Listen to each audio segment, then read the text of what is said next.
Number 34. In this figure, a crate of mass m equals to 100 kilograms is pushed at constant speed up a frictionless ramp with an angle of 30 degrees by a horizontal force vector F, this force over here. What are the magnitudes of vector F and the force on the crate from the ramp?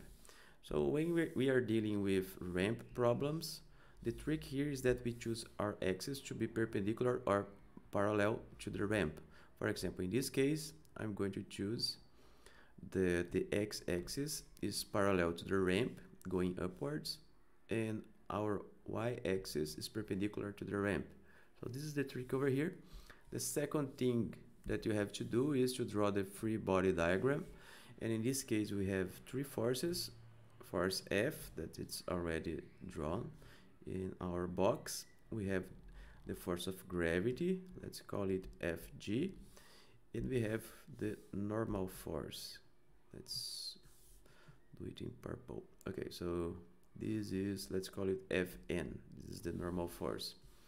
Okay, in this case, we can see that force F, vector F and Fg are pointing in, they are partly in x direction and y direction, so we have to decompose the forces. Let's go for the easiest one first, that is this one over here. So we are going to decompose vector F into one x component, so let's call it Fx, and one y component, let's call it Fy. And we can notice that this angle over here is theta, is 30 degrees.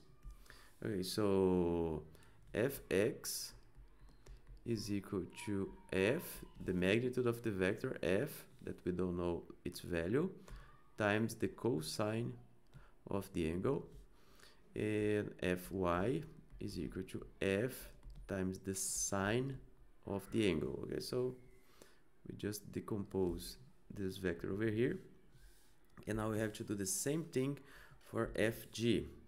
So we are going to have component Fgx, Fgy, so this point's perpendicular to the plane, so it's Fgy, and Fgx.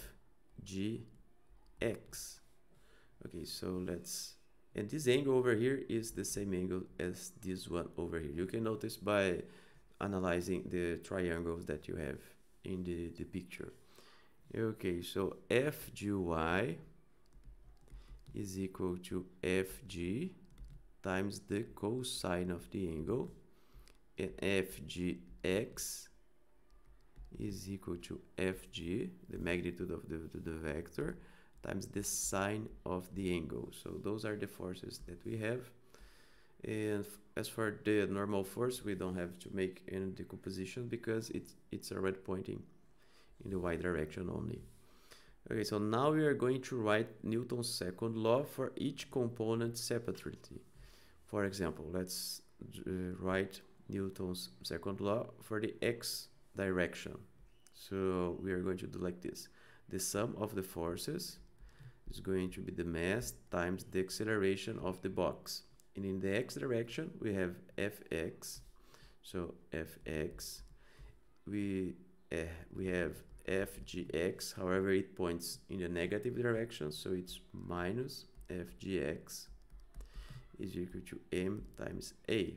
But in this case, we can see that the crate is going up at constant speed, and if the speed is constant, the acceleration is 0, so we can cross out this term over here, and then we can rewrite this as Fx is equal to F times the cosine of the angle.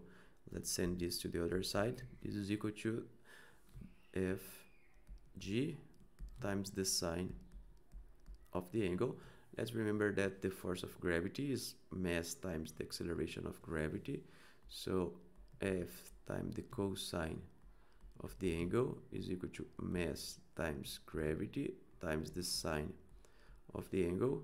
So the magnitude of vector F, which is what we want to find out in letter A, is equal to m times g times the sine of the angle over the cosine of the angle. The mass of the crate is 100 kilograms. The acceleration of gravity is 9.8.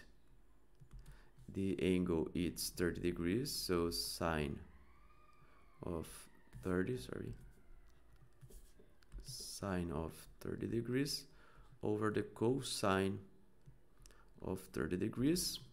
And if you make this calculation over here, you are going to find 566 newtons. Don't forget to include the unit as well. Okay, so if we analyze the movement in the x direction, we can find the answer for letter A. As for letter B, let's see. The force that on the crate from the ramp is this force over here, the normal force, Fn. And we are going to use Newton's second law. However, in this case, we are going to use it in the y direction. And in the y direction, we have Fy, Fgy, and Fn. That's what we have. Okay, so we have Fn. So we are doing this equation over here. The sum of the forces is equal to mass times the acceleration. In this case, it was the acceleration in the x direction. And in this case, it will be the acceleration in the y direction. So Fn minus Fy, because this points in the negative direction of our y coordinate, minus Fgy. This is equal to the mass times the acceleration in the y direction. We know that this acceleration in the y direction is 0 as well, so we can cross out this term. So we're trying to find Fn. So let's send this to the other side. This is going to be Fy plus Fgy. So Fn is going to be Fy, which is F sine of the angle, plus Fgy, which is Fg times the cosine of the angle. So Fn is going to be F, which is 566, times the sine of 30 degrees, plus the mass times gravity times the cosine of 30 degrees. And if you do this calculation over here, you are going to find 1.13 times 10 to the third newtons. So this is the normal force. This is the answer of letter B.